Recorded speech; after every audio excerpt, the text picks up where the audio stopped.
If you are receiving this transmission, you are the resistance, declaring war on the New World Order. TruthRadioShow.com.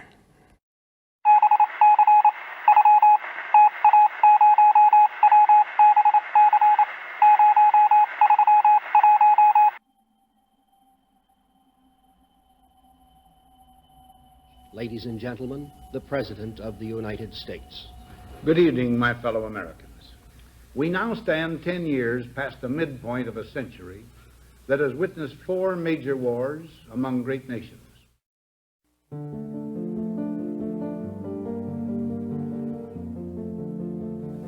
Until the latest of our world conflicts, the United States had no armaments industry. American makers of plowshares could, with time and as required, make swords as well. But we can no longer risk emergency improvisation of national defense. We have been compelled to create a permanent armaments industry of vast proportions. Added to this, 3.5 million men and women are directly engaged in the defense establishment. Now, this conjunction of an immense military establishment and a large arms industry is new in the American experience. The total influence, economic, political, even spiritual, is felt in every city, every state house, every office of the federal government. We recognize the imperative need for this development, yet we must not fail to comprehend its grave implications. Our toil, resources, and livelihood are all involved. So is the very structure of our society. In the councils of government, we must guard against the acquisition of unwarranted influence, whether sought or unsought, by the military-industrial complex. The potential for the disastrous rise of misplaced power exists and will persist. We must never let the weight of this combination endanger our liberties or democratic processes. We should take nothing for granted. Only an alert and knowledgeable citizenry can compel the proper meshing of the huge industrial and military machinery of defense with our peaceful methods and goals, so that security and liberty may prosper together. We cannot continue to rely only on our military in order to achieve the national security objectives that we've set. We've got to have a civilian national security force that's just as powerful, just as strong, just as well funded.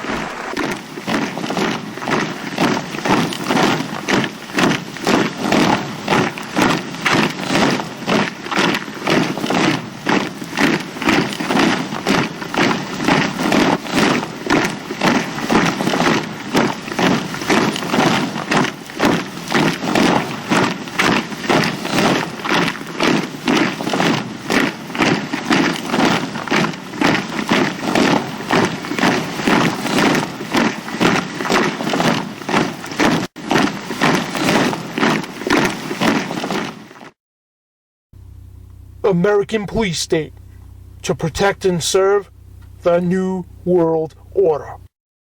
Hi, my name is Dan Bidondi, filmmaker and radio talk show host of Truth Radio, and welcome to the American police state. Years ago, you had Officer Friendly in Blue, who people felt safe and secure to be around. Now today, thanks to the government federalization of the police departments, these officers are dressed in black, like militant uniforms, Gestapo stormtrooper uniforms, installs fear and intimidation upon the American people. Now, all cops are not corrupt, and I want to express this vividly to the American people. I got friends and I got family who are honest, hard-working police officers, and not all police officers are corrupt. In this film, we're going to expose the federal government's plans to federalize our local police departments. In this documentary, you're going to learn how this federal government is now training our local law enforcement agencies around the country that our founding fathers were terrorists. You'll also learn how the federal government is now defining the normal American citizen as a domestic terrorist and a potential threat that is just as dangerous, if not more dangerous, than Al-Qaeda. Now, this has been done by distributing such reports as the Mayak Report, the Department of Homeland Security's report on right-wing extremism, and many other documents as we'll cover along through this documentary. We also encourage you not just to take our word for it, but to verify all the documents and all the claims stated throughout this video. Get this information viral. I want you and I encourage you to make copies of this film, give them to your families, members in church. If you have a neighbor that's a police officer, definitely give it to them. And we want to get this information viral because this is a very important threat to us as American citizens and for our civil liberties and our security as well. And Benjamin Franklin quoted, anyone who gives up your civil liberties for security, you don't deserve either one of them. And that's going to be very relevant to what we're going to cover today in this film. The fear that an overbearing centralized government could militarily take over the individual states which make up our nation is far from new. Unknown to most Americans, our founding fathers were more concerned with a federal takeover of the free states than of a foreign invasion. These warnings have been repeated by politicians all throughout our nation's history, from George Washington and James Madison to Dwight Eisenhower, John F. Kennedy, and Congressman and 2008 presidential candidate Ron Paul. Speaking about the benefits of a union, George Washington had this to say in his farewell address of 1796. The people must derive from union an exemption from those broils and wars between themselves which so frequently afflict neighboring countries not tied together by the same government, which their own rivalships alone would be sufficient to produce, but which opposite foreign alliances, attachments, and intrigues would stimulate and embitter. Hence, likewise, they will avoid the necessity of those overgrown military establishments, which under any form of government are inauspicious to liberty, and which are to be regarded as particularly hostile to republican liberty. In this sense it is that your union ought to be considered as a main prop for your liberty, and that the love of the one ought to endear you the preservation of the other. As George Washington put it, an overgrown military establishment is inauspicious to the liberty of the people, and are even regarded as hostile to the American people. This is the true reason for the writing of the Second Amendment, as stated by James Madison in Federalist Papers No. 46. But ambitious encroachments of the federal government on the authority of the state governments would not excite the opposition of a single state or of a few states only. They would be signals of general alarm. Every government would espouse the common cause. A correspondence would be opened. Plans of resistance would be concerted. One spirit would animate and conduct the whole. The same combinations, in short, would result from an apprehension of the federal, as was produced by the dread of a foreign yoke, and unless the projected innovations should be voluntarily renounced, the same appeal to a trial of force would be made in the one case as was made in the other. But what degree of madness could ever drive the federal government to such an extremity? The only refuge left for those who prophesy the downfall of the state governments is the visionary supposition that the federal government may previously accumulate a military force for the projects of ambition. The reasonings contained in these papers must have been employed to little purpose indeed, if it could be necessary now to disprove the reality of this danger. That the people and the states should, for a sufficient period of time, elect an uninterrupted succession of men ready to betray both. The traitors should, throughout this period, uniformly and systematically pursue some fixed plan for the extension of the military establishment.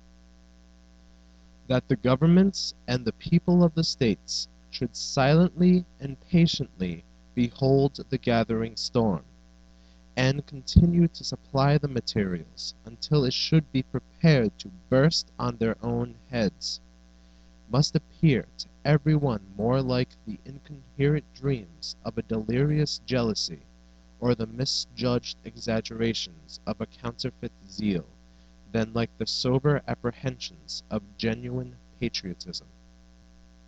Extravagant as the supposition is, let it however be made, let a regular army, fully equal to the resources of the country, be formed, and let it be entirely at the devotion of the federal government.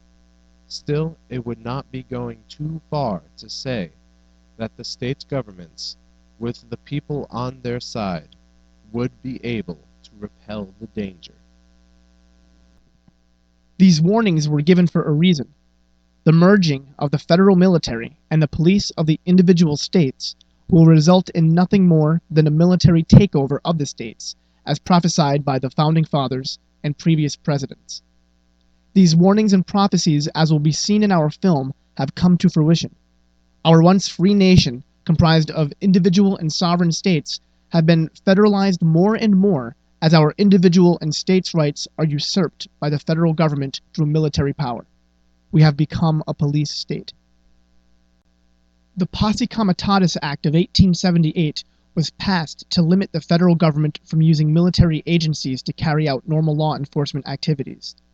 The idea was to protect the individual states from a federalized military takeover of the states, as feared by our founders. However, throughout the past several decades, we have seen a push for the federal government to take over the states and end our constitutional rights. When Colonel Oliver North was questioned during the Iran-Contra hearings of 1987, the Congress mentioned such a plan to suspend the United States Constitution, known as Rex 84. The congressman, however, was blocked from getting further into the issue. Reagan was elected to the presidency. He installed Louis Giuffrida as head of FEMA, the Federal Emergency Management Agency. Giuffrida was an old cold warrior from Reagan's California days whose specialty was suppression of unrest and dissent. Giuffrida, North, and George Bush began to turn FEMA into an instrument of domestic anti-terrorism. You're dealing with a group of people in the Reagan administration who equated political dissent with treason and who cannot differentiate between emergency procedures, which I think everyone agrees are necessary, and suppressing political dissent. And with North and Poindexter and Casey, you had a group of people who saw Americans who disagree with them as the enemy. Colonel North, in your work at the NSC, were you not assigned at one time to work on plans for the continuity of government in the event of a major disaster? Mr. Chairman, I believe that question touches upon a highly sensitive and classified area, so may I request that you not touch upon that, sir. I was particularly concerned, Mr. Chairman, because I read in Miami papers and several others that there had been a plan developed by that same agency, a contingency plan in the event of emergency that would suspend the American Constitution. And I was deeply concerned about it and wondered if that was the area in which he had worked. I believe that it was, may I most respectfully request that that matter not be touched upon at this stage. If we wish to get into this, I'm certain arrangements can be made for an executive session. And tragically, the only member who got close was Jack Brooks, and he was stopped by the chairman. The plans to suspend the Constitution during a national emergency or even a state emergency is not impossible. It has been done before. It is actually being calmly admitted by our own military. According to the Army Times of September 30th, 2008, it said, beginning October 1st for 12 months, the 1st BCT will be under the day-to-day control of the U.S. Army North, the Army Service Component of Northern Command, as an on-call federal response force for natural or man-made emergencies and disasters, including terrorist attacks. The report went on saying, it is not the first time an active duty unit has been tapped to help at home. In August 2005, for example, when Hurricane Katrina unleashed hell in Mississippi and Louisiana, several active duty units were pulled from various posts and mobilized to those areas. What they did not mention, however, is that the Army was actually going from home to home, illegally confiscating legally owned guns from citizens who lived in dry land, as reported by ABC News.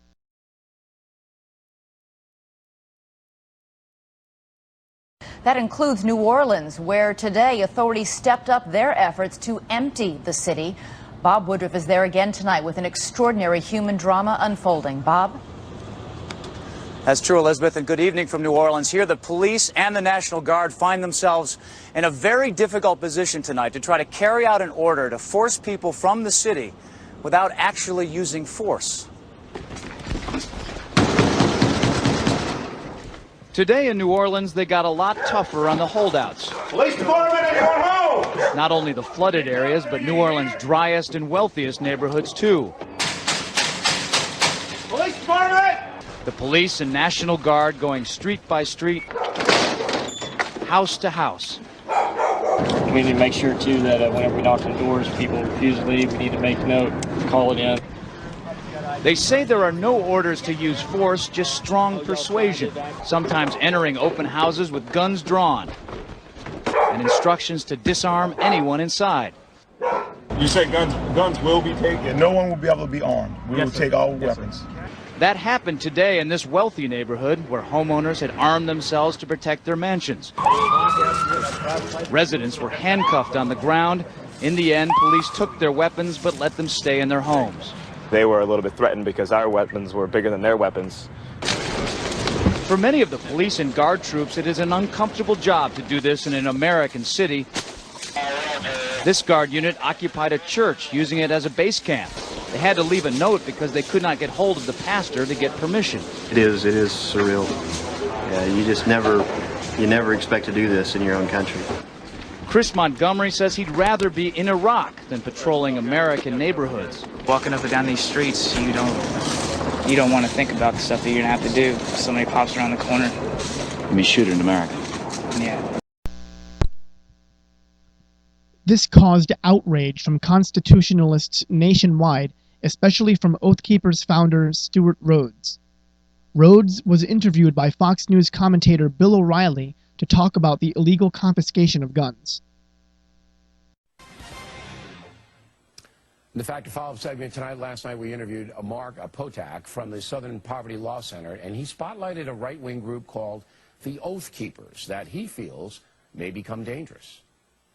But the reality about the group is that what it's really about is the fear that martial law is about to be imposed, that Americans are about to be herded into concentration camps, that foreign troops are going to be put down on American soil. Joining us now from Washington, Stuart Rhodes, the founder of the Oath Keepers, who served as a paratrooper in the Army. Tell us about your group, first of all, before we get into the ideology of it. How many people are in the Oath Keepers, and do you have to be a police officer, a law enforcement officer, and an ex-military, or what do you have to be? Well, if you're going to be a full member, you have to be either current service or prior service, military, police, or firefighters. But we also let average citizens come in as associate members to support our mission. And we have about 15,000 on our forum. About 15,000 on our forums. They're not all actual members, about 6,000 dues-paying members. Okay. How much is the dues to get in there? Just a $30 donation. This covers the cost of processing the paperwork. You bet. And you started this about a year ago. Are you associated with the Tea Party at any level? Well, I've been to a lot of Tea Party events. We've spoken at quite a few of them, and I'm on the planning committee for the one on 9/11 this next September, so the marchondc.org. But, you know, we like the Tea Party movement. I think it's great. It's a good revitalization of core Americanism and core constitutionalism. Okay, so full members in the Oath Keepers have to have a military or police background. Now, I'm going to read you something from your website. Firefighters. Or firefighters. We will not obey unconstitutional and thus illegal and immoral orders, such as orders to disarm the American people or place them under martial law. Well, who's going to try to disarm people and place them under martial law? I mean, why would that even be something you would be discussing? Well, it happened as recently as Katrina. You probably have seen the videos there of an old lady being tackled in her kitchen and disarmed with her revolver, and there was house-to-house searches for firearms, and you had the police chief declaring that no one would be allowed to have weapons, we're going to take all the guns, and they did. So they disarmed Americans over some bad weather, as though the bad weather suspended the Second Amendment. So that's the most recent example. All right, but it was a little bit more than that. I mean, the local authorities in New Orleans could not control what was going on in the city, and you had looters who were armed going in and stealing things, and this directive was... It wasn't just looters they were disarming. They disarmed average American people, just average American citizens. No, they had disarmed everybody. They basically said, there's not going to be any guns in the city, and we're going to take them all because we're in a state of emergency. But that's after a hurricane wipes out the city, so I'm not sure. But let me ask you this. Where's that in the Constitution that says that bad weather suspends the Constitution? It's not a matter of bad weather. It's a matter of can't control the city. If a mayor of a city or a governor of a state has a state of emergency, all right? And you hear that all the time. We're going to put a state of emergency here. And we have a city that's out of control like we had in the 60s, and you remember some of those riots, I'm sure. And they say, you know, we're going to impose a curfew. You can't go out after 11 o'clock. You can't have a gun out in public. You can't do this. You can't assemble. And, you know, because we have a out-of-control situation. You're telling me that you're going to tell your people not to obey those laws? I would say that disarming an average law-abiding citizen blanket like that. No state of emergency. Now, I'm just saying, I'm just talking state of emergency. Okay, so you call it state of emergency. Call it what you want. It's still unconstitutional. That's a pretty extreme position. All right, let me ask you about this. You also say we are in a battle for the hearts and minds of our troops. What does that mean? That means that there is a thought in the minds of some in the military that their oath is just to the president, and they don't understand that their oath is first and foremost to the Constitution. And so we have to make sure they understand that. Because unlike Nazi Germany, where, I mean, the commander-in-chief in Germany, the oath is to the Führer. All right, listen. Commander-in-chief is the president by our Constitution. If he issues an order, are you telling people not to obey the order if they don't like it? If it's unconstitutional, yes. The in oath whose is opinion? to the The individual soldier? So each soldier makes up his mind whether the order he's given is constitutional or not? What were the Nazis told at Nuremberg? That disobeying orders was no excuse, no defense. They have an individual obligation, and this is well established in military law. Okay. There's an individual obligation. I know military law, and there are things in there that if a guy says you have to kill those civilians, you say no, we don't. But I'm saying in a general term, I don't think you can have a military or a police force if you have each officer and soldier and Marine saying, we'll obey what order we want because we don't think it's constitutional. That seems to be what you're putting out there. I'll give you the last word on it. No, here's the thing, Bill, is that there's a presumption that orders are lawful, and so it's a heavy burden to meet. But if you obey an unlawful order, you can also be in trouble. And so they're not going to just go do this lightly. They'll do it when it's most serious, because there is serious repercussions if you disobey a lawful order. But you can be tried and convicted for obeying an unlawful one, too. If it's clearly unlawful, I got it. But if it's a matter of interpretation, and you could have anarchy easily. But Mr. Rose, we appreciate you. No, you'll have guys who'll be at risk of court-martial. They're not going to do that because they're at risk of court-martial. All right. They'll only do it when it's really serious. Bill O'Reilly called Rhode's view extreme simply by stating the fact that a state of emergency does not supersede the Constitution. And then, conservative commentator Bill O'Reilly even defended his remarks about the suspension of constitutional rights, citing Abraham Lincoln's unconstitutional suspension of habeas corpus during the Civil War. Now the letters, Tessa Gonzalez, Tampa, Florida. Bill, I side with the Oath Keepers against you. There is no extenuating circumstance that trumps the Constitution. You are not disagreeing with me, Tessa. That's what I say. But we have a system to uphold the Constitution. It is called the judicial branch, the Supreme Court. The Oath Keepers are not the system. William Carino, Cocoa, Florida. I have a right to protect my property with a gun. A state of emergency does not suspend that right. Yes, it does, William. During the Civil War, Abraham Lincoln suspended habeas corpus. The U.S. government has a right, constitutionally, to take actions in states of emergency. The Supreme Court has a right to stop it if they deem it wrong. That is our system. Susie Romans, Colorado Springs. The Oath Keeper guy was correct in asking why a hurricane would cause a disarming of law-abiding citizens. I agree, Susie. It is a valid question. I'm not saying the city of New Orleans was right in disarming the folks, but it was legal unless a court overruled. What Bill failed to mention, however, is that the habeas corpus clause, which states, quote, "The privilege of the writ of habeas corpus shall not be suspended unless when in cases of rebellion or invasion the public safety may require it," end quote, is found in Article 1, which deals with the legislative branch, and nowhere in Article 2, which deals with the executive branch, i.e. the president, does it say that the president can legally suspend the writs of habeas corpus. It is clear that Abraham Lincoln did in fact violate the Constitution and break the law when he issued his famous Proclamation of 1862, which suspended the writ of habeas corpus. In 2006, George W. Bush and the Congress passed the Military Commissions Act, which also suspended habeas corpus for, quote, enemy combatants. And just recently, Senators John McCain and Joe Lieberman have both introduced the infamous Enemy Belligerence Act, which would give the president complete dictatorial power to imprison anyone, including U.S. American citizens, and detain them indefinitely for, quote, such matters that the president considers appropriate.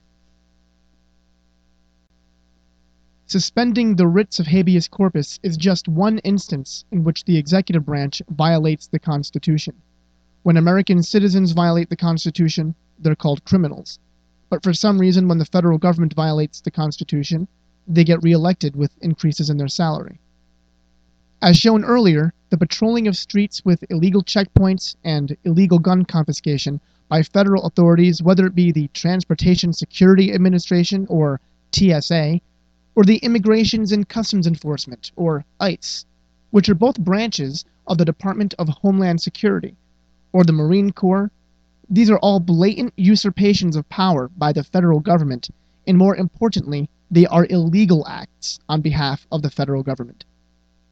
In order to fully understand this, we must go back and understand three very important pieces of legislation: the Posse Comitatus Act, the Insurrection Act of 1807, and the John Warner Defense Act of 2006. Reporter Paul Joseph Watson explained. Section 1385 of the Posse Comitatus Act states, "Whoever, except in cases and under circumstances expressly authorized by the Constitution or Act of Congress, willfully uses any part of the Army or of the Air Force as a posse comitatus or otherwise to execute the laws, shall be fined under this title or imprisoned not more than 2 years, or both."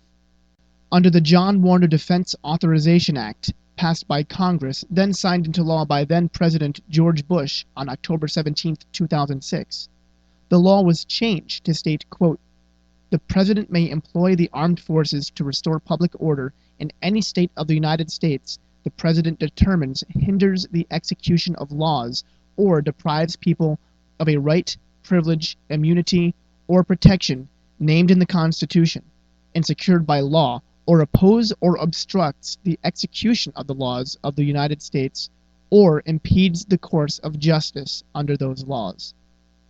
However, these changes were repealed in their entirety by H.R. 4986, the National Defense Authorization Act for fiscal year 2008. This reverted the law back to the original state of the Insurrection Act of 1807. The original text of the Insurrection Act severely limits the power of the President to deploy troops within the United States. For troops to be deployed, a condition has to exist that, 1. So hinders the execution of the laws of that state, and of the United States within the state, that any part or class of its people is deprived of a right, privilege, immunity, or protection named in the Constitution and secured by law, and the constituted authorities of that state are unable, fail, or refuse to protect that right, privilege, or immunity, or to give that protection. Or 2, opposes or obstructs the execution of the laws of the United States, or impedes the course of justice under those laws. In any situation covered by Clause 1, the state shall be considered to have denied the equal protection of the law secured by the Constitution.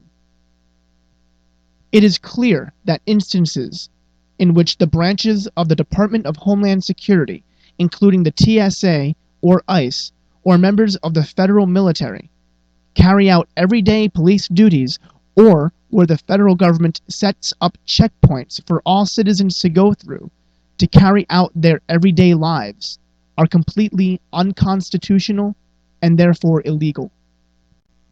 Most Americans are familiar with the fiasco surrounding the TSA with the airports. People were literally having their genitals groped by workers who didn't even change their own gloves in between screenings. The ACLU had even received over 1,000 complaints from travelers describing their case in graphic detail. These molestations occurred when people refused to put themselves through the naked body scanners, which according to many scientists are between 20 and 50 times more dangerous regarding high doses of radiation than first admitted by the federal government. The scans of our naked bodies were even being stored, although the federal government initially told us they were being discarded immediately after being produced. Some have even already been leaked.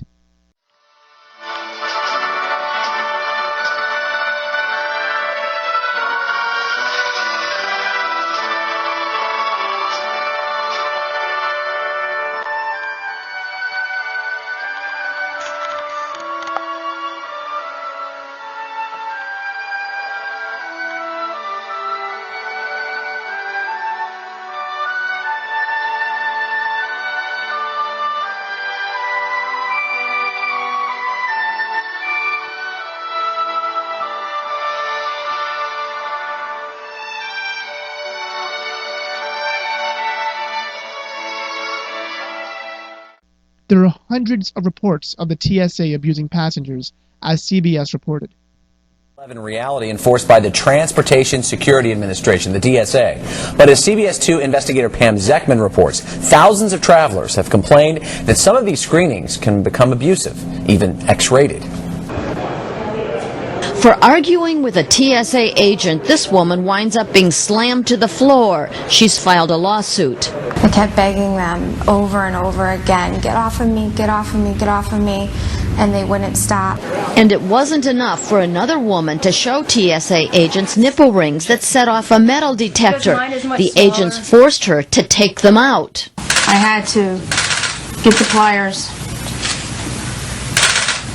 and pull it apart. Here in Chicago, we watched as passengers like this man are subjected to exhaustive security checks. He's patted down, his wheelchair is examined, and his hands are swabbed, all in public view, in a see-through room at the security checkpoint. And he's not alone. It's humiliation. 71-year-old Robert Perry was also taken to a room like this by a TSA agent when his artificial knee set off the metal detector. He yelled at me, "No, get the belt off. I told you to get the belt off." So I took the belt off. He ran his hands down over and pulled the pants down. They went down around my ankles. At that point, Perry was standing in his underwear in public view. He asked to see a supervisor. That made things worse. She was yelling, "I have power, I have power, I have power." The power to stop him from flying to Florida with his wife that day to celebrate their 50th wedding anniversary. Make you feel like you have no rights. Perry says he always alerts TSA agents about his metal knee and wonders why they can't just check his leg. If somebody told me that I'm going to save the people on the airplane by taking my pants off out in public on there, I wouldn't mind doing it. But this was not necessary. TSA officials say that when the metal detector goes off, their agents must resolve what caused the alarm. But experts say it's important to use common sense when balancing security with customer service. Carlos Villarreal is the former director of security for the Sears Tower. He says proper training is crucial. When you're wanding somebody and you can identify which point or which part of their body set off the alarm, that should be sufficient to clear a person. But all too often, it's not sufficient for 16-year-old Michael Angone. She frequently flies as a member of the Chicago Children's Choir. I've had to completely take my pants off and show them like my entire leg before. As a baby, Angone was diagnosed with cancer. Her parents, Chicago police officers, had to have her leg amputated. She always warns TSA security agents that her prosthetic leg will set off the metal detector, but many insist on doing an embarrassing full-body pat-down. Then I feel like I'm being felt up in public. what's the reason for all the feeling up, the groping at the back of the neck, the chest, underneath the bra, all the groping on her body, her buttocks? We asked the TSA those questions, but got no answers. The key word here is reasonable, and they've gone off the track. They're not reasonable. The TSA did not answer our questions on the Angone and Perry cases, but the agency has announced that soon passengers who set off an alarm that cannot be resolved will have a choice: agree to a physical pat-down or what some believe is an even worse invasion of privacy. Soon, O'Hare will get its first advanced digital X-ray machine. It allows TSA agents to see through clothes and discover any hidden weapons. Critics liken it to a virtual strip search. A TSA spokesman said that out of 2 billion passengers screened since 9/11, there's only been 110,000 complaints. As a result of the nipple ring case, the TSA did change its procedures regarding body piercings. Robin Ann. An airline pilot who lives in the Sacramento area posted video on the internet to expose what he believes are flaws in the nation's airport security. And he's being punished by the feds as a result. News 10's George Warren joins us live from Sacramento International tonight to show us why. George? Well, Dale, he's a pilot for a major airline. I've met him before, and he called me last night to tell me about this little video project of his that has got Washington so worked up. Before he left on a flight out of San Francisco, he used a cell phone camera to offer his perspective of airport security. If anybody recognizes this terminal, this is obviously San Francisco. A veteran airline pilot offered a video tour of San Francisco International Airport using his cell phone camera to point out what he believes are serious flaws in airport security. As you can see, airport security is kind of a farce. It's only smoke and mirrors, so you people believe that there is actually something going on here. The pilot, who asked that we not identify him or his airline, was authorized by the TSA to carry a handgun in the cockpit. We got this thing if we ever have an accident. He also has access to this scary-looking rescue axe on the flight deck. This is the passenger check-on point. So the pilot is asking the question, why are you and I and even he and other members of his flight crew forced to go through a security checkpoint, while the people who service the aircraft are free to come and go as they please? Well, folks, I just wanted to give you an idea of what type of security for the ground personnel there is. This is their screening. As you can see, there's only a cart slide and one door. So when you see a cart, those carts aren't screened at all. 3 days after the pilot posted his airport security tour on YouTube, 4 federal air marshals and 2 sheriff's deputies arrived at his house, which he also recorded. What's up? They were here to confiscate his federally issued handgun. So why am I on suspension? A letter later arrived informing the pilot his status as a federal deputy was being reviewed because TSA had seen that video on YouTube.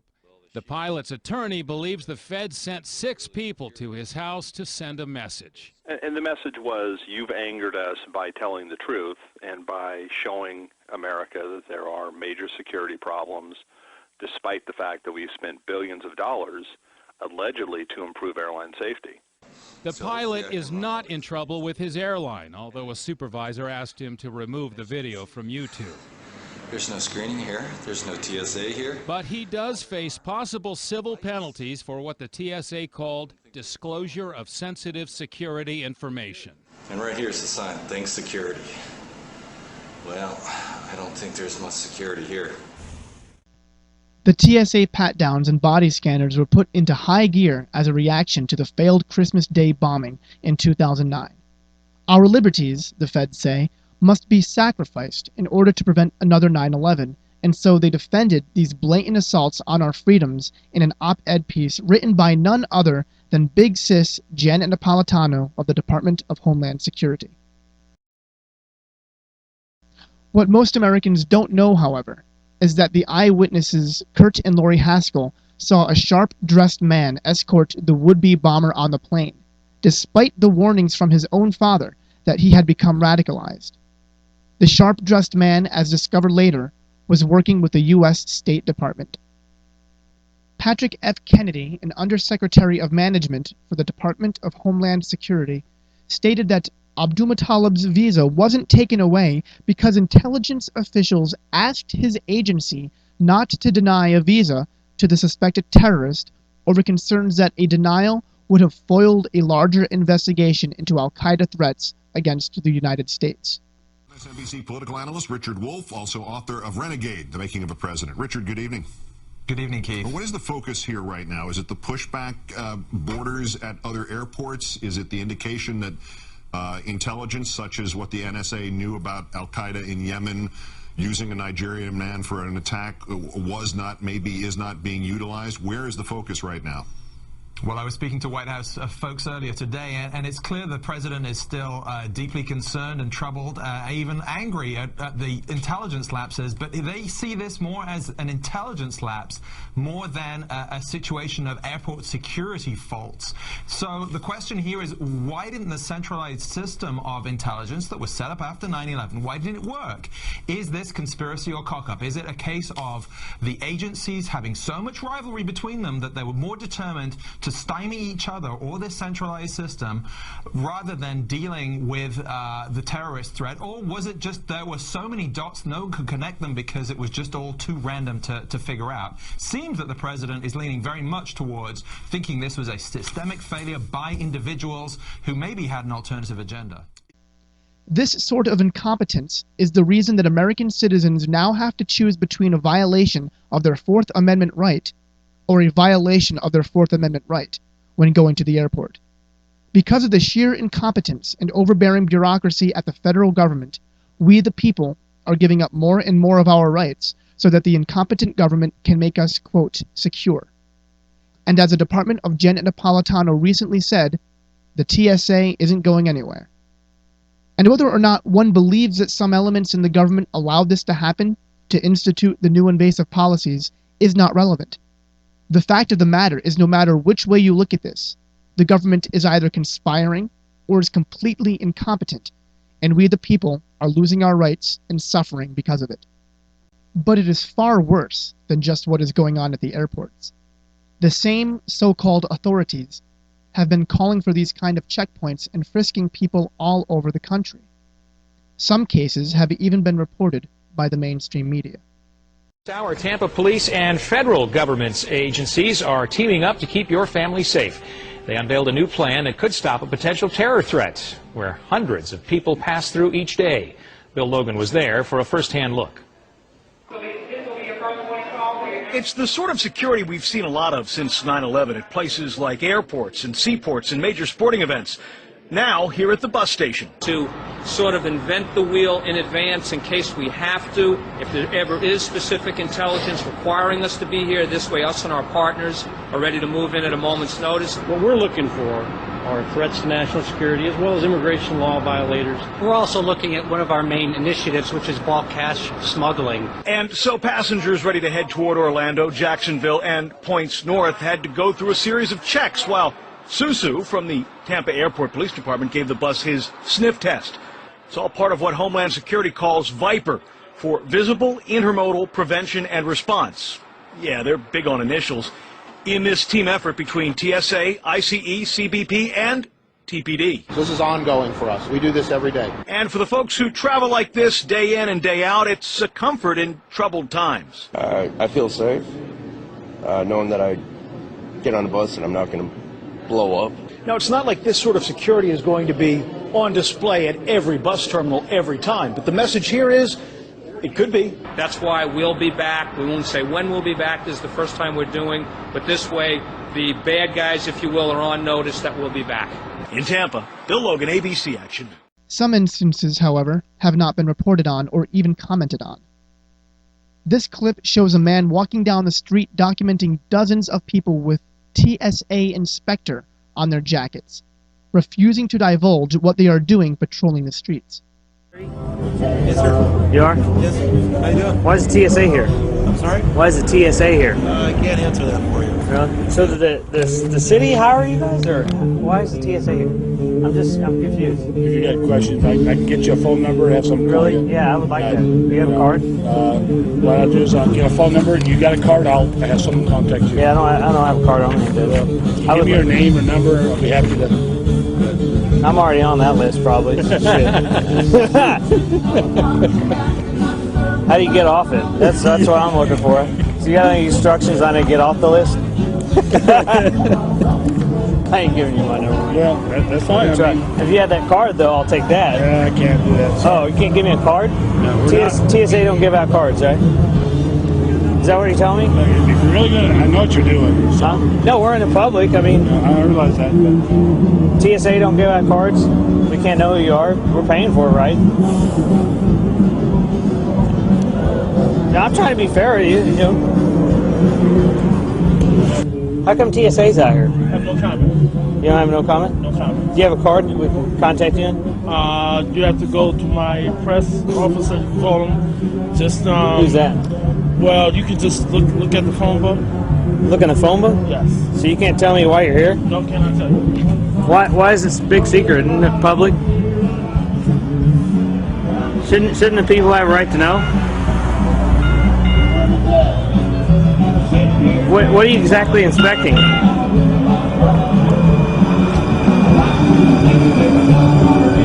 Why is it such a big secret?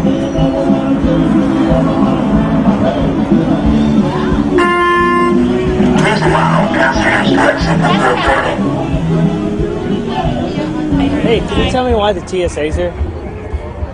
You'd have to ask them. Oh, I did ask them, but they won't tell me anything. Oh, I don't know. Sorry? Do you have a card we can reach you? Do you have a card that we can reach you guys? Reach out. Let me find PIO for you. Hey, can you tell me why the TSA's here? What you do?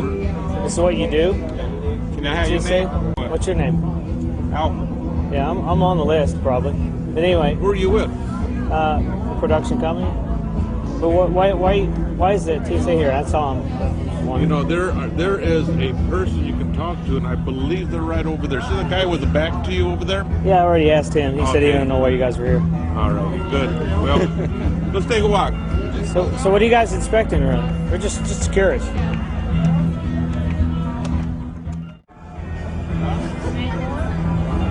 See, I asked them. They won't tell me why they're here. I'm just curious. You may want to try down at the next stop. Seriously, I think you'll probably get some good answers. WTOP reported that in order to fight terrorism, Metro Transit authorities would now be inspecting bags at random.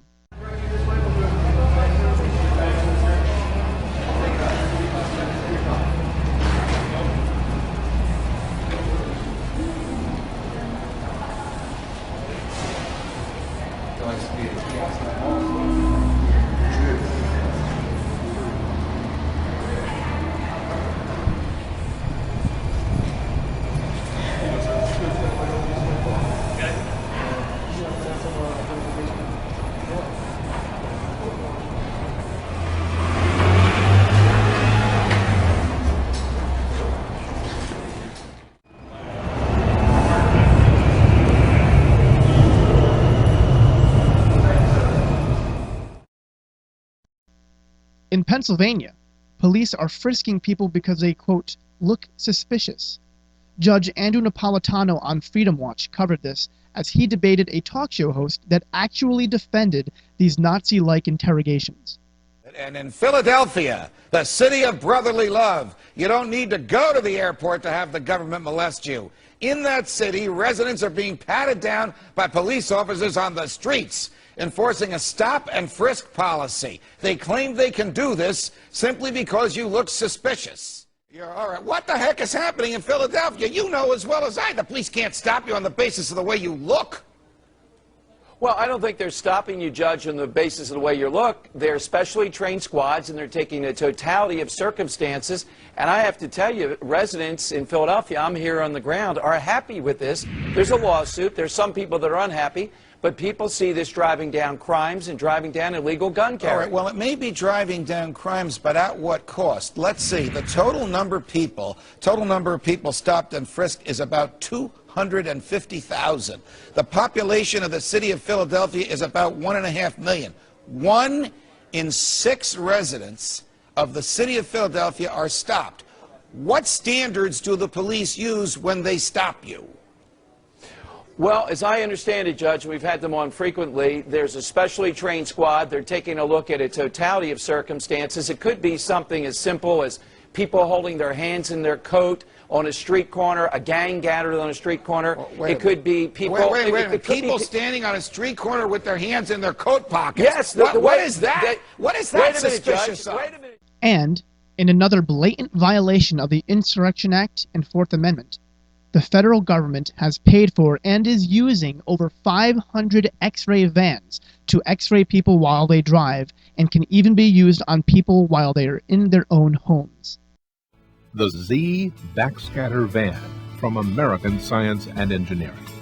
From the outside, the ZBV looks like an ordinary delivery van, allowing it to blend in to urban and other landscapes. Yet, as it passes by cars, trucks, containers, and other objects, its unparalleled X-ray screening system provides photo-like images, detecting explosives, weapons, contraband, and stowaways.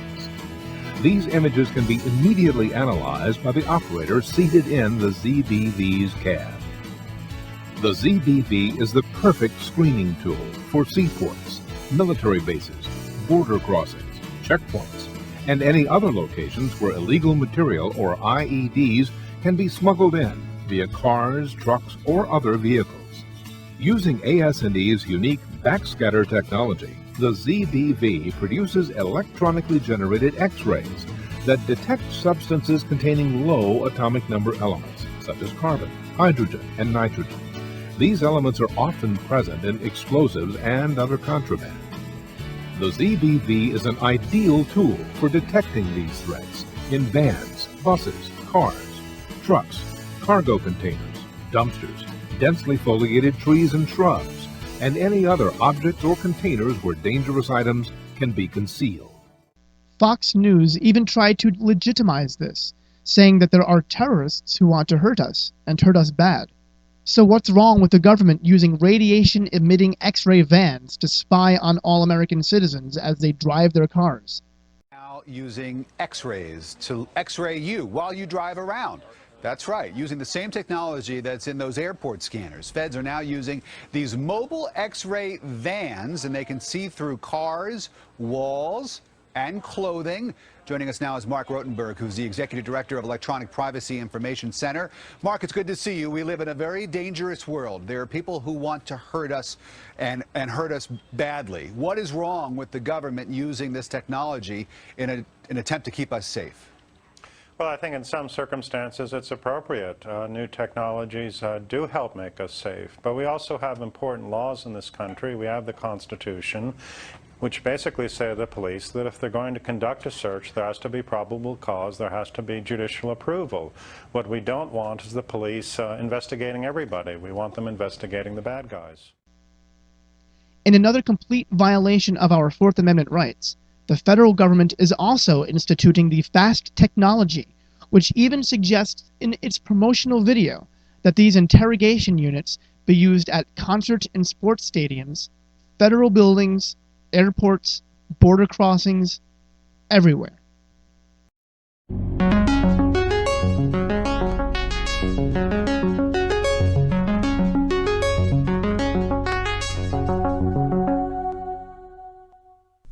Under the Future Attribute Screening Technologies, or FAST program, the Department of Homeland Security is developing innovative physiological and behavioral screening technologies to streamline the screening process at security checkpoints. The mobility of the FAST demonstration laboratory allows security officials to quickly and efficiently establish security boundaries at any location, making it useful for everything from large sporting events, border crossings, or airports. The Screening Mobile module provides a checkpoint to establish or supplement security facilities at points of entry. At special events, attendees pass through the screening mobile module. Inside the screening mobile module, a suite of real-time, non-invasive sensors measure behavioral and physiological indications of malintent, or the intent or desire to cause harm. Step forward and stand on those footprints on that map. What I'm going to have you do is, can you put your purse in your pocket or just to the side there? Okay. I'm going to have you look in my direction. Just keep your hands just kind of to the side and try and refrain from moving. Okay, just try and remain as still as possible, and we'll begin soon. Did you show your ID to the first guard? Yeah.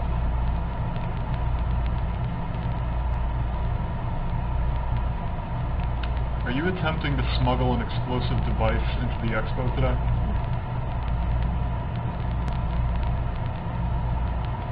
Are you from the local area?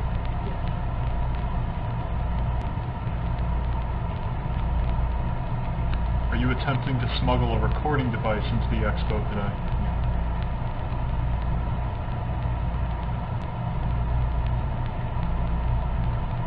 Have you been in the local area all day today?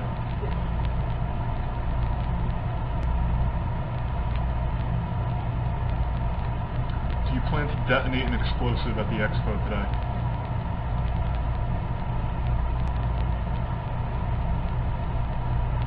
Do you plan to illegally record any information at the expo today?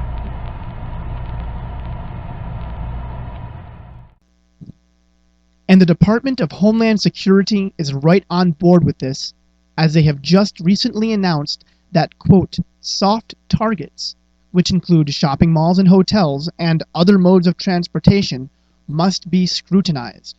This means either TSA agents or other alphabet agencies of the federal government will be deployed to the American streets, or that local law enforcement agencies are partnering up with the federal agencies, which means nothing more than the militarization of the local law enforcement, exactly what our founding fathers warned us against. One should not have to be reminded about the fact that every authoritarian dictator, from Hitler to Stalin, treated his own citizen as a criminal and would search them without reason to make sure they weren't threats to the homeland. One needn't be reminded that our own founding fathers had to endure this kind of nonsense from their own tyrannical government under King George. We should not have to be reminded that our founding fathers wrote the Fourth Amendment because they endured the same unjust searches and seizures by their own government.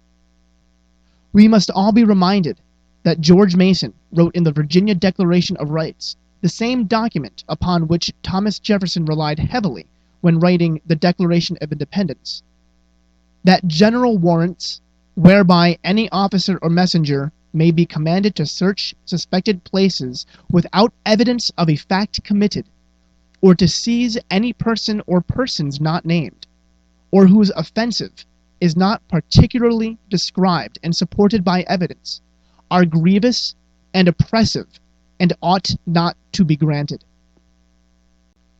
These things need to be reminded to the American people because we are giving up liberty for security, which, according to Ben Franklin, those that do so will gain neither and deserve neither. And although these fears of a federal takeover might sound like the, quote, incoherent dreams of a delirious jealousy, or the misjudged exaggerations of a counterfeit zeal, than like the sober apprehensions of genuine patriotism, to quote James Madison, it is a serious and continuing threat to the freedoms of the American people. In Pennsylvania, for example, the Department of Homeland Security was caught hiring foreign Israeli intelligence, also known as Mossad, for spying on American citizens at tea parties and other instances. One FBI whistleblower even stated that the FBI was spying covertly on tea parties nationwide. These policies are in clear violation of the Fourth Amendment to the Constitution, which clearly states that the right of the people to be secure in their persons, houses, papers, and effects against unreasonable searches and seizures shall not be violated, and no warrants shall issue but upon probable cause, supported by oath or affirmation, and particularly describing the place to be searched and the persons or things to be seized, But now, our own federal government, that has usurped so much power from the state governments already, is now encouraging its own citizens to spy on each other and report suspicious activities, as if we need to be told by a telescreen to report crime to the appropriate authorities. Hi, I'm Janet Napolitano, Secretary of the Department of Homeland Security. Homeland Security begins with hometown security. That's why I'm pleased that Walmart is helping to make our communities more safe and secure.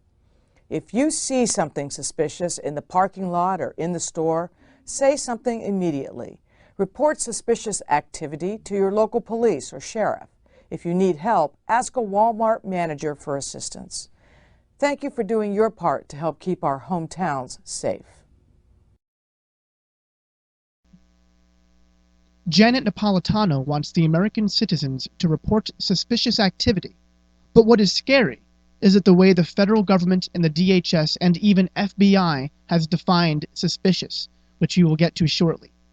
It is not, however, the first time that the federal government has asked its citizens or even emergency personnel to report suspicious activity to the federal government.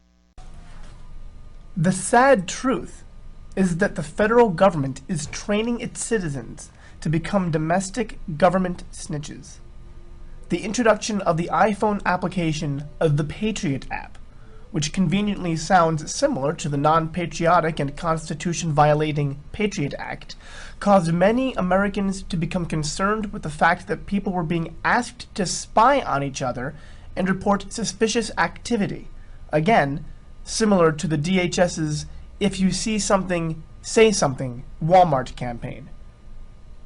The iPhone application was created by Citizen Concepts, which according to their own website is an application that empowers citizens to create safer, cleaner, and more efficient communities by leveraging social networking and mobile technology. Although their own website portrays them as an independent organization, all one has to do is look at their page titled "The Team" to see that the company is made up of government insiders, including 2 employees that have worked with the DHS and the DoD.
Along with this Spy on Your Neighbor campaign, we also see the iWatch program, which tells Americans, again, to spy on each other. It even has a list that defines potential terrorists as a person wearing clothing too big or too heavy for the weather. People drawing school buildings or government buildings are also potential terrorists that must be reported to the feds, according to iWatch. Hi, I'm Mary Grady, and I work for the LAPD. You know, after 9/11, I felt really helpless, and I know a lot of people had that same feeling. It's the kind of event that makes you ask the question, is this something that could happen again? We know our police and firefighters are doing everything that they can to keep us safe, but what can I do? What can you do?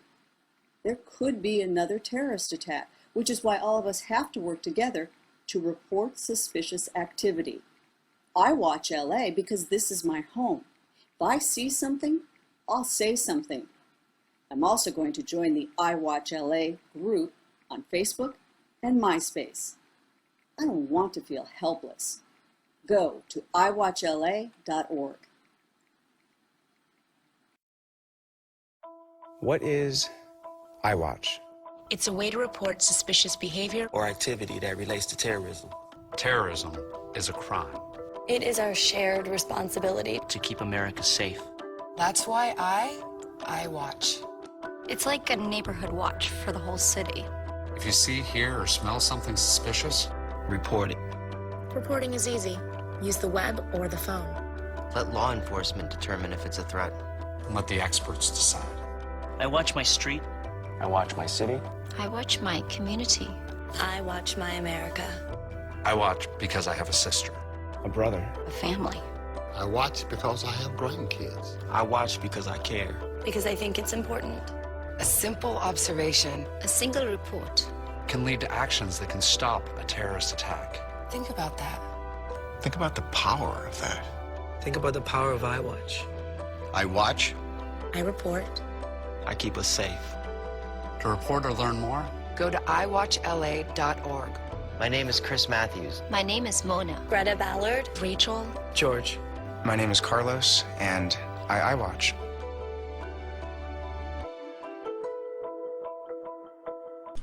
EcoSnoop, another spy on your neighbor iPhone application, tries to convince American citizens to spy on private office buildings and businesses and encourage them to report these so-called offenses. Hi, I'm Stacy and welcome to the App & C Press, your source for quality mobile application reviews and news. Have you ever walked down a city street long after all the businesses have closed, looked up at a quiet office building and seen all the lights still on? Or maybe headed into the restroom at your favorite restaurant and you notice that the faucet is stuck at a steady drip, wasting gallons of water each and every day. EcoSnoop is the first iPhone application on the market to put environmental activism in the hands of the everyday citizen. It's simple to use and works with any iPhone or iPod Touch. Through EcoSnoop, the feet on the street environmentalist can tag and report environmental issues wherever they go. Let's try it out. Let's say we are walking past that same building with its lights on again, except this time we have EcoSnoop on our iPhone. Simply open EcoSnoop and snap a photo of the offense.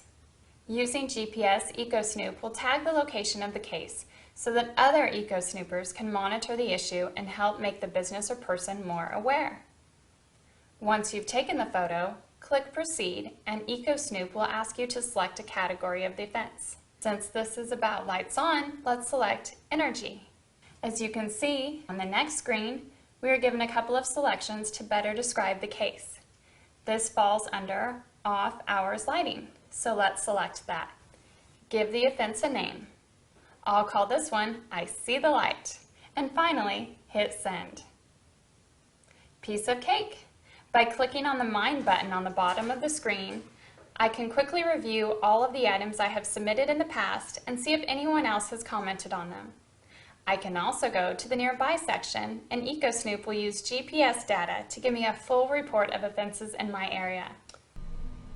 Most Americans that watched the Super Bowl in 2010 remember the Audi commercial with the so-called Green Police that tagged American citizens with tickets and fines for committing eco-crimes. What most Americans don't know, however, is that the Green Police was also the name given to the secret police, or Gestapo, under Adolf Hitler during his dictatorial regime. One must ask, is this really so far-fetched, considering we have a Congress that banned the incandescent light bulbs under the Bush administration? Okay, so it's 3708, paper plastic. Plastic. That's the magic word. What? Green Police. You picked the wrong day to mess with the ecosystem, plastic boy. Battery! Battery. Let's go, take the house, come on! Put the rind down. Sir, that's a compost inversion. Did you install these bulbs? Yeah. Tragedy strikes tonight where a man has just been arrested for possession of an incandescent light bulb. What do you guys think about plastic bottles now? The water setting is at 105. Yeah. You got a TDI here? Clean diesel. You're good to go, sir.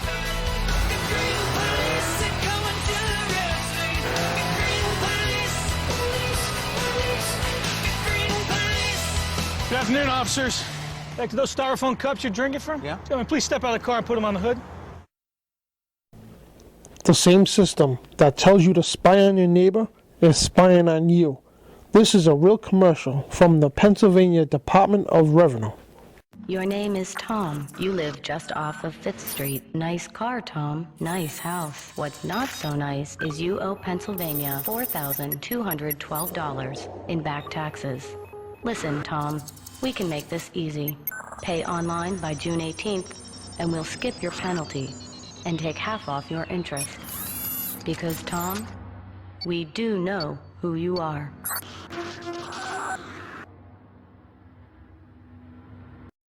The Department of Homeland Security, under both the Bush administration and now the Obama administration, have been openly working with firefighters to report any suspicious literature that might be critical of the federal government to the Department of Homeland Security.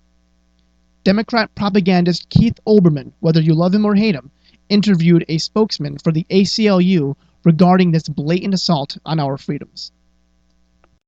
Actual firemen being trained to seek out illegal materials, to be on the lookout for people who express either hate or even just discontent with the United States, and to report back to the government about them as possible terrorist suspects. And because firemen and other emergency workers usually do not need a warrant to enter someone's home, they can go places that law enforcement can't, and not just during a fire, but, say, during fire code inspections. Nearly a year ago, Homeland Security gave secret clearance to 9 New York City fire chiefs, sharing intelligence with them in return for information on suspicious materials and behavior. If the information sharing program works in New York, the department says it will extend it to other major metropolitan areas, unless we stop them. I'm joined now by Mike German, former FBI agent who is now National Security Policy Counsel to the ACLU. Great, thanks for your time tonight, sir. Thanks for having me, Keith. Obviously, everybody should be alerting law enforcement if they see something suspicious or possibly related to terrorism. Firefighters are not excluded from that, but especially given their right to go into a building, not just for fires, but to evaluate fire safety. This program seems to be turning them essentially into legally protected domestic spies, does it not? That's exactly what it's doing, and that's the entire intent of this program, is to turn firefighters and emergency medical personnel into intelligence gatherers. The Department of Homeland Security has also been working with the Boy Scouts of America. They're training them to take on terrorists and illegal immigrants, as reported in the New York Times. The average American response to this might be that there is nothing wrong with the federal government training people that have no affiliation with law enforcement to report suspicious activity. What is wrong, they might ask, with having everyone do their part in reporting terrorism? The problem is how the federal government defines terrorism. There are literally dozens of instances in which the federal government defines domestic terrorists, and even the broader term terrorist, as a U.S. citizen that is angry with the policies of the federal government, and that even includes tax protesters, libertarians, gun owners, Tea Party members, Ron Paul supporters, just about anyone that speaks out against the criminal activities of the federal government, which we will cover here. Within a month of the September 11th attacks, members of Congress and George W. Bush introduced the USA Patriot Act to the rest of the fear-ridden Congress. No one was allowed to read the bill, and without much debate, the bill was passed and signed into law. When people were finally able to read the bill, they found to their horror that not only did the federal government usurp powers not granted to it and expand its ability to wiretap American citizens, but it created a new crime: domestic terrorism. Section 802 of the bill defines domestic terrorist as any U.S. citizen that appears to intend to influence the policy of a government by intimidation or coercion. The fact of the matter is that anyone that protests, engages in rallies, or even picket lines is considered a domestic terrorist by the Patriot Act, because these are all forms of intimidating our elected government workers to influence the policy of government. Many people on the so-called right of the political spectrum were outraged when the Department of Homeland Security issued a report in April 2009 called Right-Wing Extremism, Current Economic and Political Climate Fueling Resurgence in Radicalization and Recruitment. The report even defined right-wing extremism as divided into these groups, movements, and adherents that are primarily hate-oriented, based on hatred of particular religions, racial, or ethnic groups, and those that are mainly anti-government, rejecting federal authority in favor of state or local authority, or rejecting government authority entirely. It may include groups and individuals that are dedicated to a single issue, such as opposition to abortion or immigration. In other words, those in favor of the 10th Amendment, which grants powers that are not delegated to the federal government, to the states, and to the people, are defined and targeted by the Department of Homeland Security as right-wing extremists. Anti-abortionists and those opposed to illegal immigrants are also targeted. What is worse is that this report even stated, quote, "The DHS Office of Intelligence and Analysis has no specific information that domestic right-wing terrorists are currently planning acts of violence, but right-wing extremists may be gaining new recruits by playing on their fears about several emergent issues. The economic downturn in the election of the first African-American president present unique drivers for the right-wing radicalization and recruitment." The DHS admitted that they have no information, but issued to law enforcement a detailed 9-page analysis of what may be a problem without any current information to back their claims. The report also targeted American citizens who are concerned that there is a push to merge nations together into a world governing system. One just needs to look at the European Union to see that the merging of nation states is a reality and a possibility. The report also targeted former military veterans, saying that these so-called extremists, about which the DHS admits that they have no information about them committing acts of violence, would try to recruit them due to their knowledge of how to use firearms. This angered conservative commentators nationwide and gained media attention from Michael Savage, Alex Jones, Rush Limbaugh, and virtually everyone else. We have learned today from the Washington Times that Big Sister Janet Napolitano, the head of so-called Homeland Security, is monitoring what she considers to be extremist right-wing groups in America. That would be you if you are against abortion. That would be you if you are against illegal aliens. That would be you if you have voted against homosexual marriage. That would be you if you are a returning veteran who can use weapons. I am not making this up. We have the entire report from the DHS on michaelsavage.com, and you can't get on the site. Are you concerned about abortion? You may be a right-wing extremist. Are you worried about preserving your borders? Are you worried about illegal aliens being granted amnesty? Yeah, well, you may be targeted by Homeland Security. Now, I predicted this would happen. I told you about 2 years ago, year and a half ago, that I feared that if there were another terrorist event in America, when you said, well, will they finally stop the growing threat from Islam within? Will they finally investigate these Islamvilles going up all over America, these armed training camps with Islamic extremists? I said, no, they won't. What they're going to do is they're going to come after you, the loyal American. Congresswoman Michelle Bachmann even brought this up to the rest of the Congress, suggesting that Janet Napolitano resign, but to no avail. And I think we're at the point now where we need to have a hearing. We need to have our Director of Homeland Security in front of the members of Congress. Call her to account. Ask her why, on multiple occasions in this document, they call people who believe in the sanctity of life, who believe in owning firearms, who believe in serving their country in the military and coming back, who are very concerned about the policies that this nation is embarking on, spending too much money, taxing too much. It's all listed right here. These are the domestic right-wing extremists. That is so frightening that we need to have our Homeland Security Secretary in front of members of Congress and ask her, does she really believe this? Is this really her opinion? Because if it is, I think it would be imperative and incumbent upon us to ask for her resignation. It's not too soon to do that.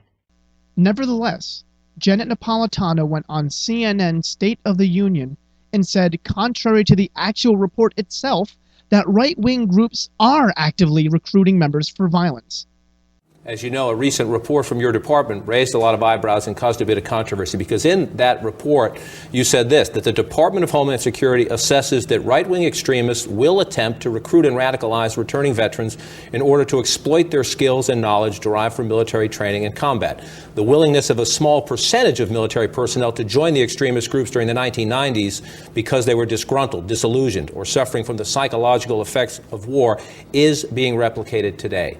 You have active intelligence that tells you people coming back from Iraq, coming back from Afghanistan, who might be mad at the military, who might simply have post-traumatic stress disorder, are being actively recruited by extremist groups? Certainly. And our department is not the only department that has made that comment. The FBI has made the same comment. Other groups have made the same comment. Here's the important point.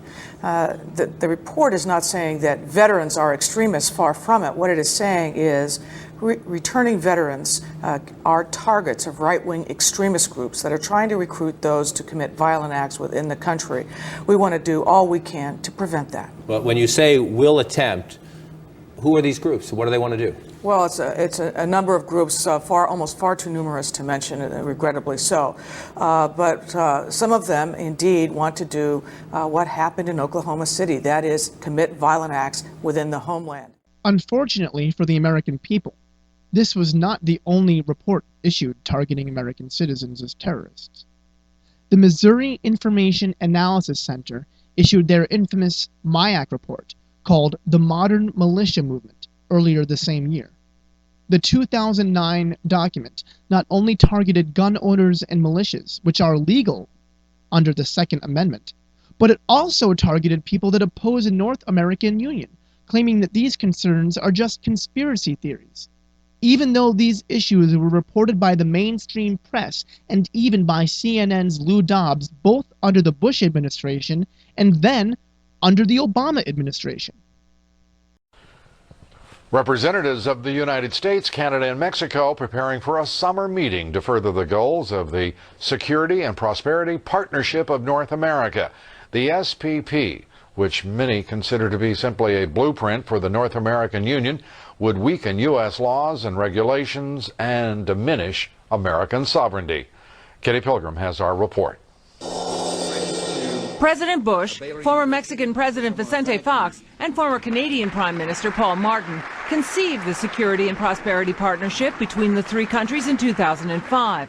A summit is scheduled in Canada later this summer to flesh out more details, but current information on any agreements is scarce. The Security and Prosperity Partnership will deliver neither security nor prosperity for the simple reason that it's not so far been democratic. Most of the discussions have taken place behind closed doors. Now, new documents have come to light about how U.S. taxpayers may end up footing the bill. Watchdog group Judicial Watch dug up documents through the Freedom of Information Act. It's a financial work plan that describes how U.S. taxpayers would fund grants to Mexico. The work plan states the establishment of a grant fund for development with U.S. and Canadian resources to finance the development of physical infrastructure in Mexico. I don't like the idea of taxpayer money being spent on dubious government enterprises. And I certainly don't like the idea of taxpayer money being spent to build up Mexico's physical infrastructure. Mexico has plenty of inherent wealth as a result of its oil and as a result of the $20 billion or so a year that Mexican illegals here send through to Mexico. The group says the 10-page work plan for financial services was filed somewhat incongruously among health and human service records. U.S. taxpayers would not be alone. Canadian funds would also be committed to the project. Now, Judicial Watch is calling for complete transparency and disclosure on this. They say public and legislative oversight of the details of the SPP is cursory, and Judicial Watch is questioning how taxpayer money can be so lightly promised to other countries, Lou. Well, another announcement today by President-elect Obama giving new life to the North American Union, a plan by business and political elites to tear down the trade barriers among the United States, Canada, and Mexico, and to create a NAFTA superhighway, all of which to be done without the approval of Congress or the American people. President-elect Obama named a diehard free trader and NAFTA supporter to be his U.S. trade representative. Bill Tucker has our report. Ron Kirk is President-elect Obama's pick to be his front man on trade. Kirk made his name in politics serving as mayor of Dallas, where he was known as a staunch supporter of free trade agreements, NAFTA in particular. He was a big proponent of a trade corridor from Mexico up through Texas, a road he once referred to as a NAFTA freeway. His nomination was welcomed by the U.S. Chamber of Commerce and the National Association of Manufacturers.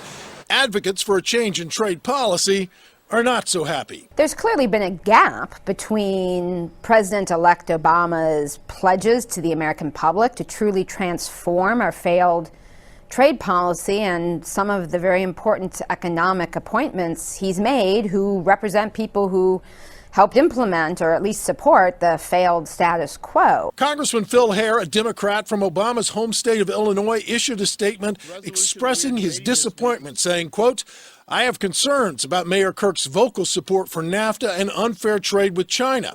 Mayor Kirk previously has said he wants to make Dallas the capital city of NAFTA. But for every Dallas, there are dozens of Galesburgs, a place President-elect Obama knows well. Maytag, the appliance maker, was once the largest employer in Galesburg, Illinois, until it moved 1,600 jobs to Mexico. Critics say the appointment falls in line with others by Obama, and they don't like what they see. If you look at President Obama's economic team, they have all been enthusiastic supporters of outsourcing-focused trade policy agreements that have exported not only good jobs from American shores, but high-value, technology-intensive production. Our current trading policies have created a near $1 trillion deficit and have been blamed for the loss of millions of American jobs that have moved to low-wage countries. Now, the apparent contradiction in Obama's words and actions has activists on another front worried. Last February, Obama pledged that he would resume the Security and Prosperity Partnership talks between Mexico and Canada that President Bush initiated. He also said the talks will be transparent. Those opposed to the North American Union say that now whether he will or will not deliver on that promise becomes something they doubt. The report also stated that statements made by President Obama and his Chief of Staff, Rahm Emanuel, have led extremists to fear that mandatory training for citizens between 18 and 25 might come to fruition. Citizenship is not an entitlement program. It comes with responsibilities. Everybody somewhere between the ages of 18 and 25 will serve 3 months of basic training and understanding in a kind of civil defense. That universal sense of service, somewhere between ages 18 and 25, will give Americans, once again, a sense of what they are to be American and their contribution to a country and a common experience. And you look at World War II, and that was a draft, but this is not a draft, it's a universal service. So is this compulsory then? Well, you have to, in a sense, it's a required of everybody, 18 to 25, 3 months. Apparently, taking our politicians at their word makes one an extremist. The MIAC report listed supposed ideologies of these so-called extremists. Among these are Christian identity, white nationalist, sovereign citizen, militant abortion, tax resistors, and anti-immigration. The report even stated that the extremists' political paraphernalia includes material supporting the Constitution Party, the Libertarian Party, former presidential candidates Ron Paul, Bob Barr, and Chuck Baldwin, Campaign for Liberty, and other third-party candidates. And what might be the most shocking element about this report is that the last page lists anti-government propaganda. Among them is the famous Gadsden flag, which made a comeback with the rise of the Tea Party movement. and an upside-down American flag. Aaron Russo's famous movie America from Freedom to Fascism, which exposes the corruption at the IRS and Federal Reserve, is also among this propaganda list. The fact that these reports are being given to local law enforcement should be troubling at the least. Local police officers are being told lies about everyday citizens, and based on these lies, these citizens are being monitored. However, it does not stop with these reports. The Department of Justice issued an approximately 120-page glossary called Investigating Terrorism and Criminal Extremism, Terms and Concepts, which defines itself as a tool for criminal justice professionals to enhance their understanding of words relating to extremist terminology, phrases, activities, symbols, organizations, and selected names they may encounter while conducting criminal investigations or prosecutions of members of extremist organizations. Among these terms are terms used by, quote, conspiracy theorists. Terms like genetically modified organisms, precious metals dealers, Council on Foreign Relations, constitutionalist, Bilderberg, Constitution Party, Patriot Movement, Flag of Distress, Monetary Realist, Militia Movement, Executive Order. Terminology used by ordinary citizens that have a problem with how the federal government is operating is listed by the Department of Justice as terms used by terrorists and criminal extremists. And of course, like the other reports, the definitions given are misleading or an outright lie. These definitions have been debunked in an in-depth analysis, which can be seen by visiting the Activist Post's website. There have been other reports throughout the country similar to these. Virginia issued a training manual to their law enforcement stating that property rights advocates, along with environmental and animal rights so-called extremists, are potential domestic terrorists. Those who oppose an abuse of eminent domain are apparently a threat to national security, according to the state of Virginia. The Virginia Fusion Center, which tracks everyday citizens in real time, issued the Virginia Terrorism Threat Assessment in 2009, which states domestic threat groups are viewed as a more significant threat to the Commonwealth due to the increased number of threat groups and the elevated number of incidents. It lists militias and special interest groups as domestic terrorist threats. It's important to note that by placing special interest groups along with black separatists, white nationalists, and others, this report essentially includes every single kind of activist, whether they are violent or not. Again, militias are a target of this report as well, as it states, recent activities have included the online promotion of a rifle and pistol marksmanship training on December 20th, as if that were a crime. And like the other reports, anti-abortionists are also targeted under their special interest extremist group. Texas law enforcement issued a pamphlet in 2006 on domestic terrorism, with some unusual characteristics of so-called terrorists. Among these traits are large cash products of beer and liquor, cigarettes, cars, large amounts of clothing, especially Levi's jeans, large amounts of medicine, it goes on. Taking photographs of infrastructure like a tourist would is also noted as suspicious activity. Possessing GPS systems are also considered suspicious under this report.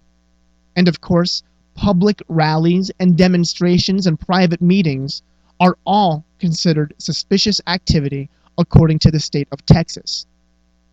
The FBI even linked almanacs to terrorism in the year 2003. Is it any surprise that FEMA officials have even been videotaped training law enforcement officials that our founding fathers were the first terrorists of the country? Who was the first terrorist organization in the United States? Who? Founding Fathers. Founding Fathers. You mean Thomas Jefferson? Oh, yeah. You mean George Washington? Oh, yeah. Paul Revere? Yeah. These guys right here, let me ask you something. Did they try to scare people? Oh, yeah. They tried to intimidate the British. Did they use acts of violence? Your founding fathers, my founding fathers, were involved in acts of terrorism against British officials because they systematically had British officials assassinated. The guys who we call our founding fathers, George Washington, Mr. Honest, who cut down a cherry tree and admitted it, is the same guy who signed death orders, if you will, on members of the British government, the British Crown, who they wanted to eliminate because politically they had influence in certain pockets of the United States, at that time the 13 colonies, and they wanted to divide and conquer. It is clear that compartments within the federal government are targeting U.S. citizens for merely exercising their First, Second, and 10th Amendment rights. There have been numerous documents issued by the Department of Homeland Security, the Department of Justice, and other alphabet groups to law enforcement all over the country labeling ordinary American citizens as terrorists.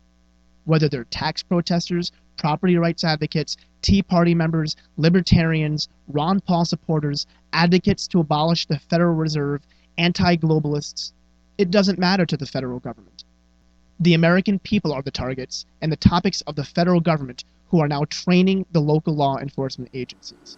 No, so we got two related documents that clearly state our government is targeting not only Ron Paul supporters, but also people who believe in biblical prophecy, people who support the Constitution, people who support your Second Amendment.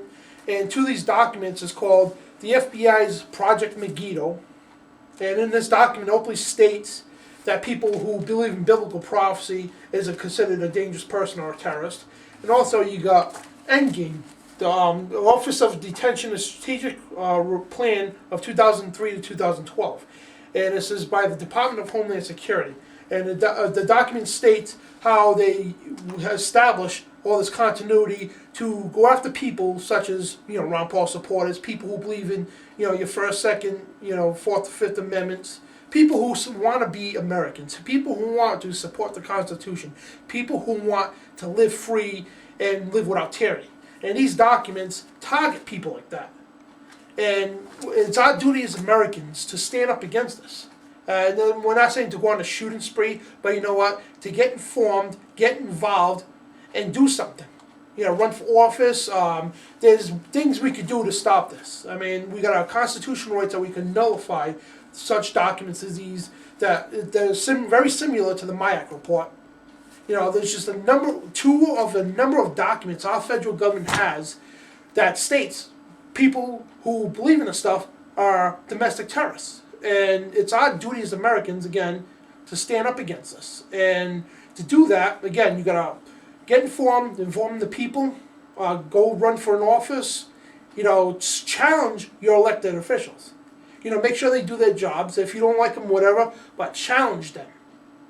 Get, write to your congressmen, to your senators, go to even to your mayors, your governors. It's our duty, and not only our duty, but our responsibility under the Constitution to do this. One of the troubling things that link all these documents together, the DHS report on right-wing extremism, the MIAC report, the Virginia Fusion Center, all of these reports continuously have one theme in common, and that is they refer to anyone who explains or talks openly about these problems as conspiracy theorists.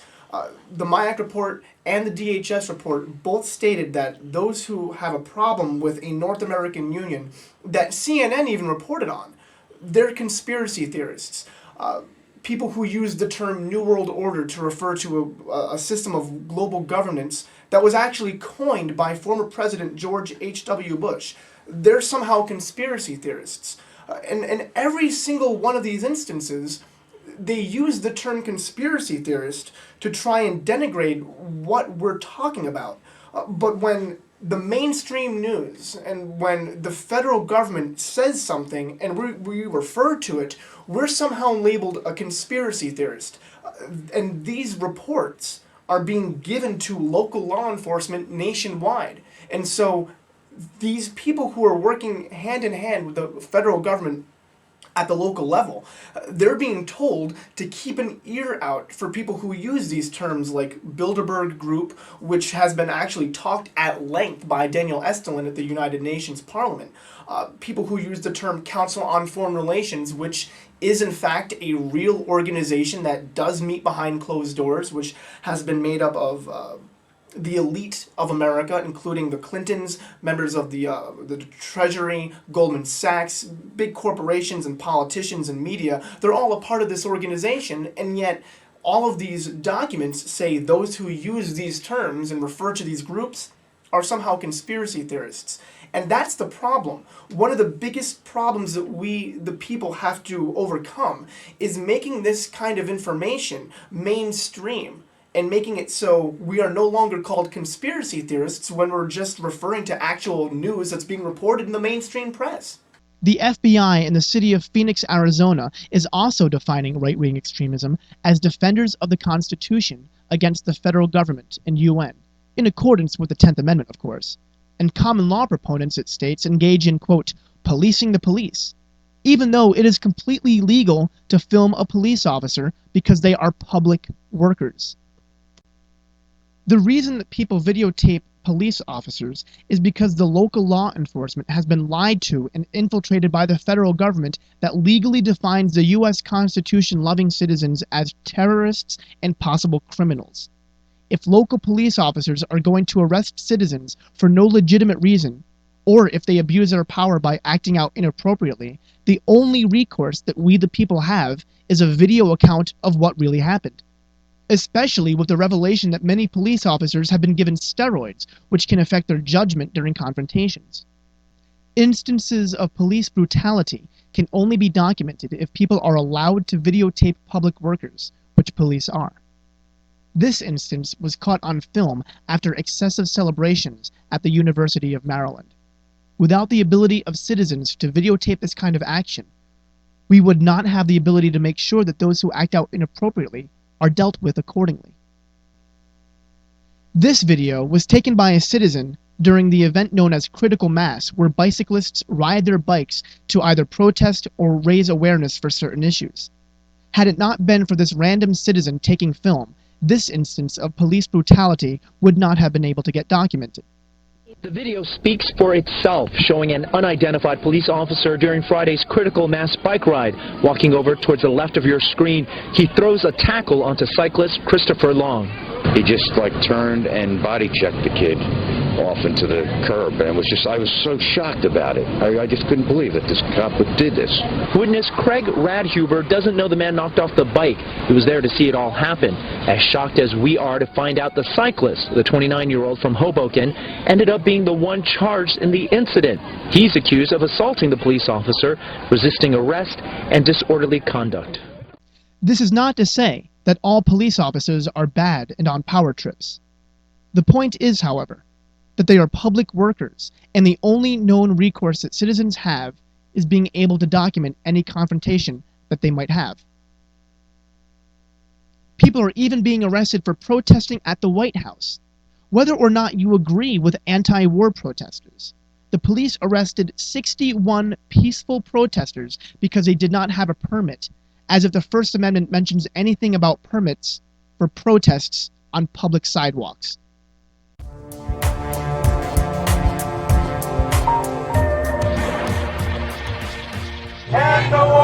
More than 60 anti-war demonstrators were arrested from in front of the White House on Monday. Timed to coincide with the anniversary of the war in Afghanistan, demonstrators included members of Witness Against Torture, Activist Response Team and Veterans for Peace, and National Campaign for Nonviolent Resistance. An estimated 500 people gathered at the White House to protest the wars in Iraq and Afghanistan and to request a meeting with President Barack Obama. Some of the demonstrators chained themselves to the White House fence and some lay prone on the sidewalk, while some even demonstrated the gruesome nature of waterboarding as others demanded an end to the wars. Violation of regulations applicable to this area. You have exceeded the 25-person limit. You must leave the closed portion of the White House sidewalk now. All persons remaining on the closed portion of the White House sidewalk will be arrested. The arrests took place following repeated requests to move back from the sidewalk by park police, citing violation of permit laws. According to park police officials, those arrested were cited and released. David Swanson, author of the book Daybreak, who was also arrested today, later said that the demonstrators did not move back because they chose to exercise their First Amendment rights to freedom of speech. Students at the University of Austin, Texas, were denied their right to peacefully assemble on school grounds because it was outside of the, quote, free speech zones. Again, as if the First Amendment is only allowed in designated areas. As if America itself isn't a free speech zone. You're welcome to take this discussion there, take your signs there. This is the last warning before traditional place for public debate to go on is on a university campus, unless it's like Kent State. This is my press pass, so I'm here exercising my right to peaceably assemble. Right down where I'm allowed to. Okay, I thank you. I appreciate it. It's public. The guy with the white hat and an orange shirt, he's the dean of student. I ask you to use your discretion. Are you a student? I ask you to use your discretion. Thank you. I'm going to read the First Amendment of the Constitution. Am I breaking the law, sir? You've been asked to leave. Am I being detained right now? You have been asked. Am I being detained right now? You guys don't want to do this. You're about to violate my civil rights. And she knows it as well. There's no violence going on. It's a peaceful discussion. It may have gotten a little heated, but it's peaceful. People are learning from each other. Maybe not learning too much from each other. But maybe you'll learn a lot more from seeing a gentleman that's standing here very calmly with a press pass, John Bush, exercising two of my First Amendment rights. My right to free speech, my right to peaceably assemble, and the freedom of the press. That's three, actually. 3 First Amendment rights which could potentially be violated by the University of Texas Police Department and the Dean's Office. We're all witnesses. You guys can make sure that nothing gets escalated. We're all witnesses. We're all witnesses, John. Is he under arrest? Is he under arrest? What is somebody doing this bar? Is he under arrest?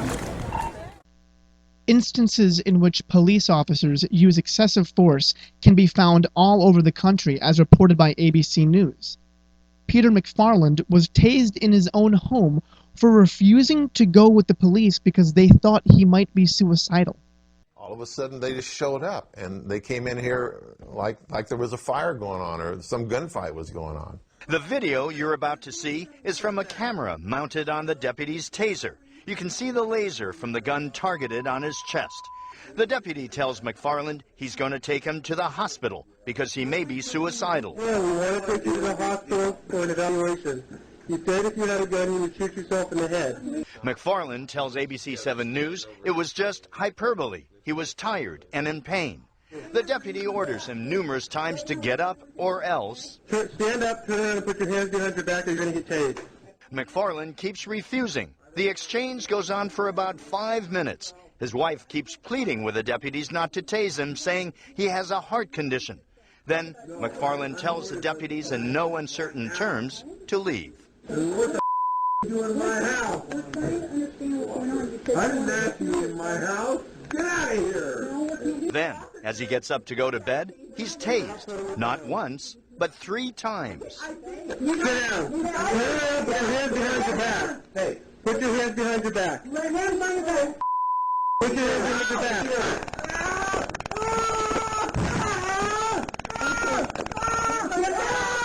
Confirm, 23, we have 1 take. Quit resisting, stop resisting. Stop resisting. Stop resisting. Stop, when somebody gets in, you won't do it. Stop resisting. Resisting. Stop resisting, Peter. He's going to get it again. Stop resisting. Stop resisting. Stay back. Stop resisting. Stop resisting. Given all of this information, one must ask, why is the federal government coming up with plans to suspend the Constitution? And why is the federal government engaging in activities that violate our civil liberties? And most importantly, why is the federal government legally defining American citizens who are doing nothing more than exercising their First, Second, and 10th Amendment rights as terrorists? Quite honestly, however, it does not matter why they are doing this. All that matters is that they are doing this. They are targeting average citizens, and it seems as if there is nothing we can do about it. Federal troops are being used for everyday law enforcement, and their manuals target conservatives, libertarians, gun right activists, property rights activists, everyone. The solution is we the people. We must run for state office and take back our states. Once we elect the right people to our state and local offices, we have the power to nullify unconstitutional and therefore illegal laws. We can pass resolutions to nullify and repeal unconstitutional federal mandates. We can press charges against illegal actions taken by agents of the federal government. We can sue the feds for violating the Constitution and spying on us. We must educate ourselves and our neighbors by reading the writings of those who founded this country, and we must adhere to a strict interpretation of the Constitution. With the correct people in state governments, we can take our power back. The answer really lies within we the people. We have a responsibility to run for state and local offices to take the power back. The legislative branch within the federal government has become so convoluted and so corrupt that it is virtually impossible to limit the power of the federal government by going to the federal government because, as our founding fathers warned us, the federal government will never police itself. So the real answer lies with something that Thomas Jefferson used to refer to as nullification. If we can elect enough citizens to run for state and local offices, especially the state legislature, we have the ability to nullify any and all unconstitutional acts taken on behalf of the federal government. The Patriot Act, warrantless wiretapping. Take, for example, after the BP oil spill, when Bobby Jindal tried to clean up the coast of Louisiana himself, and then the U.S. Coast Guard came along and told him to shut it down. I mean, a true governor should have had the Coast Guard, the federal government workers, arrested. The problem is we don't have anyone anymore who has enough guts to stand up to the federal government. Thomas Woods wrote a book called Nullification, How to Resist Federal Tyranny in the 21st Century. He reminds us that this ongoing battle between the federal and the state governments has been going on since the beginning of the country's founding. In 1796, the Alien and Sedition Acts were passed, which, if we look at the actual quote, the federal government, when they were at war with France, the Sedition Act gave fines and jail time for anyone who should write, print, utter, or publish, or shall cause or procure to be written, printed, uttered, or published, or shall knowingly and willingly assist or aid in writing, printing, uttering, or publishing any false, scandalous, and malicious writings or writing against the government of the United States, or either House of the Congress of the United States, or the President of the United States, with intent to defame the said government, or either House of the said Congress, or the said President, or to bring them, or either of them, into contempt or disrepute, or to excite against them, or either or any of them, the hatred of the good people of the United States, or to stir up sedition with the United States. That alone completely destroys the entire idea of free speech in the First Amendment. And so the idea was to nullify these kinds of acts. The Jeffersonian viewpoint is to nullify and pass statewide resolutions saying, hey, federal government, we're not playing by your rules anymore because you're clearly acting out against the states without authority granted to you by the federal Constitution.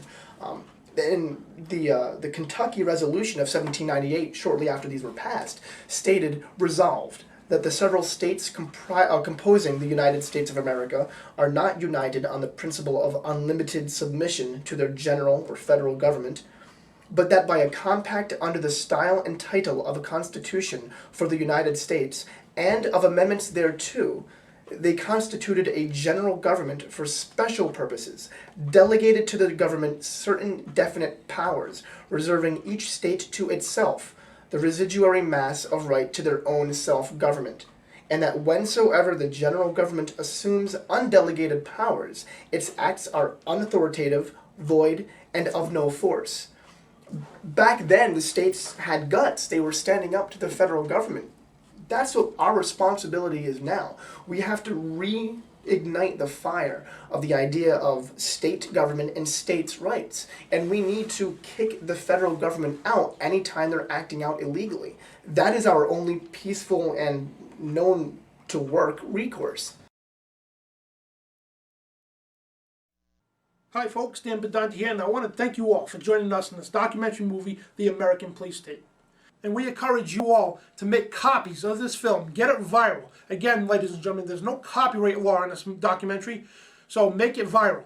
Make copies of it, give them out to your friends, your families, neighbors, people in your church, people at your work, even local law enforcement agents.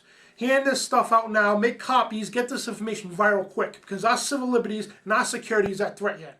So I'm calling out all you law enforcement officers to avoid and stop any corruption that's going on in your department. The time is here and the time is now. Either you stand for the republic and freedom or you stand for corruption and tyranny. Our republic and the well-being of America is in your hands. Remember, it's your duty to protect and serve the people and the Constitution, not the New World Order.